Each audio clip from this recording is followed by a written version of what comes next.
అసలు అప్పు చేయకూడదు. అప్పు చేయని వాడు అధిక సంపన్నుడు.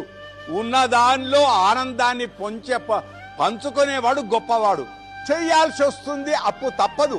వెంకటేశ్వరుడు అప్పు చేశాడు, చిట్టి రాసిచ్చాడు కుబేరుడికి అంటారా. చిట్టి లేదు, ఇప్పుడు తిరుపతిలో కూడా చిట్టి లేదు, ఏమి రాసిచ్చాడో లేదు. కానీ అప్పు చేయడం ఎంత చేస్తున్నావో అంతకంటే ఎక్కువ సంపాదించాలి. బండి కొనడం గొప్ప కాదు, బండికి ఉండే పెట్రోలుకు డబ్బులైనా నువ్వు సంపాదించగలుగుతావా? భార్యను పెళ్లి చేసుకోవడం గొప్ప కాదు, పెళ్లి చేసుకున్న భార్యను పోషిస్తావా? నగ ఇస్తావా? దండ కొనిస్తావా? మూరేడు దండ అంటే గజం దండ కొనిస్తే భార్య ఉప్పొంగుతుంది.